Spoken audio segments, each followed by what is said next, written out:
Sebelum lanjut nonton video ini, jika kalian suka dengan channel Pegawai Jalanan, silahkan kalian support kami dengan cara subscribe dan klik tanda loncengnya. Silahkan gunakan headset Anda untuk mendapatkan kualitas suara yang jernih. Selamat menonton.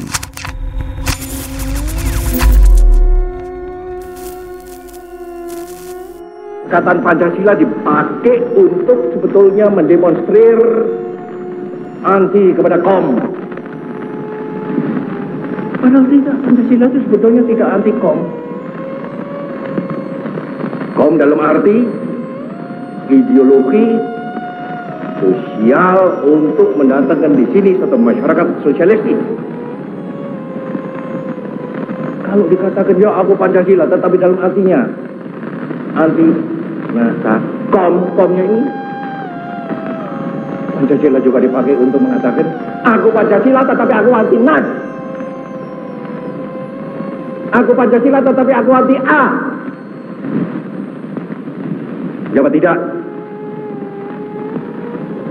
Pancasila adalah pemersatu, adalah satu ideologi yang menyakup segala. Karena aku sendiri berkata, aku ini apa? Aku Pancasilais. Aku apa? Aku perasan daripada Nasakom. Karya apa? Karya di bidang pekerjaan saudara masing-masing.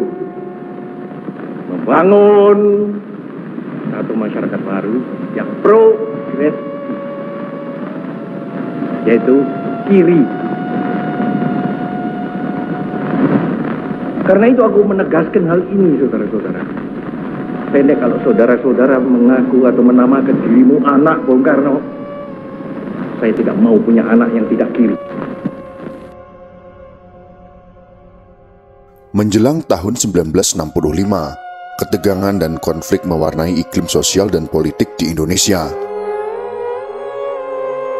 Setelah pengakuan kedaulatan oleh Belanda pada tahun 1949, Indonesia mencoba menjalankan sistem pemerintahan liberal antara tahun 1950 sampai dengan 1959. Eksperimen ini dianggap gagal oleh Soekarno, sang bapak bangsa, maupun oleh tentara. Parameternya tak satupun partai mampu memerintah cukup lama tanpa dijatuhkan oleh partai lain. Pemerintahan terlama bertahan tidak lebih dari 2 tahun. Salah satu penyebabnya tidak ada partai mayoritas di parlemen. 4 partai besar yaitu PNI, Partai Nasionalis Indonesia, Masyumi, Majelis Syuro Muslimin Indonesia, NU, Nahdlatul Ulama, dan PKI, Partai Komunis Indonesia, memiliki jumlah kursi yang hampir sama di parlemen. Dengan persepsi itu, Soekarno didukung oleh tentara mengumumkan sistem pemerintahan baru yang disebut demokrasi terpimpin pada tahun 1959. Berpusat pada Soekarno, sistem ini berlandaskan pada 2 pilar kekuasaan politik, yaitu Angkatan Darat dan PKI. Dalam sistem ini, Soekarno harus selalu menjaga keseimbangan kekuasaan kedua pilar tersebut. Sebagai kelompok profesional, militer tidak memiliki kontrol secara langsung terhadap PKI. Sebaliknya, PKI melalui strategi yang dikenal dengan kerja di kalangan musuh atau KKM, menyusup ke hampir semua sektor politik yang strategis, termasuk ABRI atau Angkatan Bersenjata Republik Indonesia.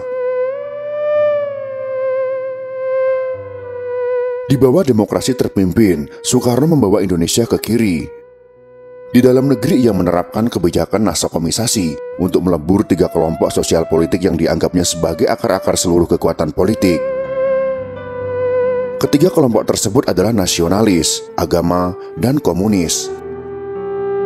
Soekarno memimpikan 3 kelompok ini bersatu untuk menjadi kekuatan yang progresif revolusioner demi memajukan Indonesia Raya. Sebagai kebijakan atau sebagai ideologi sebagaimana diajukan oleh Soekarno, Nasakom ditafsirkan secara luas, mulai dari persepsi bahwa Nasakom merupakan campuran dari 3 sifat yang harus menjadi kepribadian setiap orang, hingga pandangan bahwa Nasakom merupakan pemilahan secara formal atas 3 partai politik yang membawa masing-masing sifat. Di atas kertas konsep Nasakom berjalan dengan baik, tetapi di dalam praktek, Nasakom menghasilkan situasi yang sangat kacau. Di panggung internasional, Soekarno mengarahkan Indonesia untuk mengejar posisi sebagai pemimpin dunia baru yang berbeda dari blok barat dan blok komunis. Tetapi dalam kenyataannya, Indonesia cenderung ke blok komunis, yaitu ke Republik Rakyat Cina, setelah terjadi perpecahan ideologis antara Uni Soviet dan RRC. Mengikuti kecenderungan ini, Indonesia berjuang menentang kekuatan nekolim, yaitu neokolonialisme dan imperialisme yang tamak. Dua tugas dari beberapa tugas yang diemban oleh Indonesia adalah membebaskan Irian Barat dari kekuasaan Belanda serta menghancurkan Malaysia yang dilihat sebagai negara boneka buatan Inggris. Untuk melaksanakan tugas yang disebut terakhir, Soekarno melancarkan politik konfrontasi sejalan dengan perjuangan militer dan diplomatik untuk membebaskan Irian Barat. Dalam perannya sebagai pemimpin dunia baru, Indonesia sangat menentang pembentukan negara Malaysia bekas koloni Inggris. Politik konfrontasi dilancarkan dengan menerjunkan angkatan bersenjata di sepanjang perbatasan. Menurut pengertian tradisional, kebijakan luar negeri adalah cermin dari situasi politik di dalam negeri. Dengan demikian, politik konfrontasi dapat ditafsirkan sebagai upaya sistematis dari keberhasilan PKI menyingkirkan kekuatan Angkatan Darat dari Jakarta dan Jawa Timur. Tanpa kehadiran pasukan yang paling kuat di Jakarta dan Jawa itu, PKI memiliki ruang manuver yang lebih besar. Dalam situasi seperti ini, PKI meningkatkan tekanannya terhadap Soekarno untuk membentuk Angkatan Kelima, militerisasi di kalangan petani dan pemuda. Selain itu, terlalu riskan bagi Soekarno untuk mewujudkan usulan tersebut sebagai kebijakan.